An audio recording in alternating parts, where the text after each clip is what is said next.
All right, this is part 4. Here's where we're going to start going through kind of like a cheesy tour of the cell. Look to your left, there's the mitochondria. Here's what it does. Look to the right, and so on and so forth. So let's just get started. So first that we have is the cytoplasm. Technically, there is a difference between the cytoplasm and the cytosol. The cytosol is typically just the fluid. Cytoplasm consists of the cytosol and the organelles inside. I have to be honest, it is not a distinction that I'm going to test you on, so I wouldn't worry about it. All right, so inside this cytoplasm then are all of these organelles, mini organs. These are subcellular structures that have a particular function. So what we're going to do is go through and identify each of these organelles and what their function is. So first that we have the nucleus. The nucleus is going to contain the nucleolus or nucleoli. This is plural. If you get rid of that I and just have it end with US, that is singular.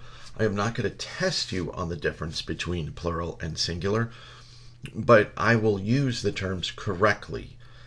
So just make sure that you understand nucleoli, nucleolus. We're really talking about the same thing. And I imagine that you guys in high school learned that the nucleus is like the control center of the cell. As your little blurb, I just want to add something to that. I want to add the gene containing control center of the cell. We're going to get to this later on at the last part of this chapter, but what DNA does, and to be more specific, a gene is a segment of DNA. So if here's our strand of DNA, here's one gene, here is another gene. And so if this is gene X, this is gene Y, what this does is it codes for a particular protein. Now, in a liver cell, what we might want to do is we might want to activate this gene and silence this one. In a muscle cell, we might want that reversed. And what controls what genes get turned on and turned off is actually kind of complicated, and actually some of which we don't even have the complete answer for. But the nucleus does play a role in that.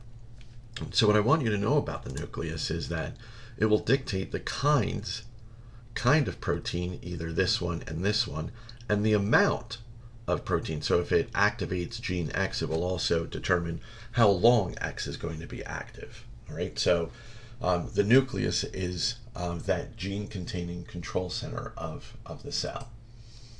And we can take a look at that here. So this whole thing is the nucleus. Here's this nucleolus that we're going to talk about, the nuclear envelope, pores inside, and the chromatin, which is really just different forms of how that DNA and the proteins are wrapped up. So let's take a look at this DNA and proteins and how they are coiled. So if here's a chromatid, it's actually not a chromosome, it's a chromatid. If we start unwinding it, we see that there's going to be this DNA and there are going to be these proteins called histones. And the DNA just wraps around these histones and it keeps it packaged. All right, and that's just more to give you an idea of how DNA can be in different forms. All right. So the nuclear membrane can also be called the nuclear envelope. It is a phospholipid bilayer, just like what we saw with the cell membrane. And the pores really just allow for, let's see if I can write this.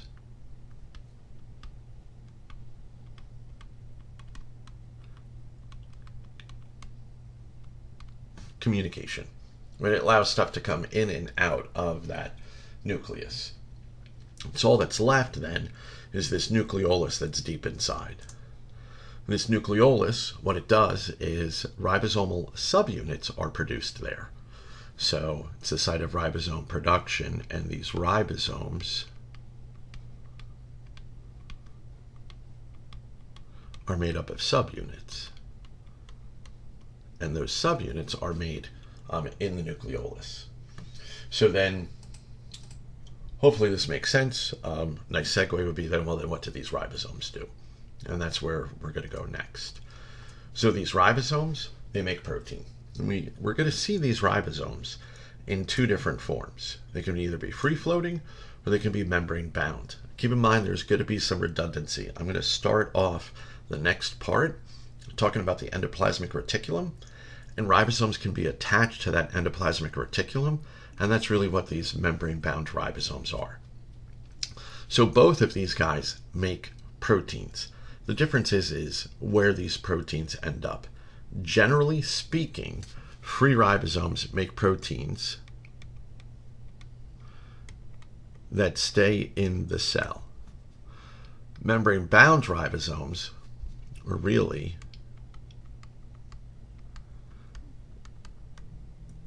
rough ER. I called it membrane-bound ribosomes because we didn't get to rough ER, which we will in the next part. Membrane-bound ribosomes make proteins that get exported, and you should know the process by which something would leave the cell, and that would be exocytosis, or that protein could be incorporated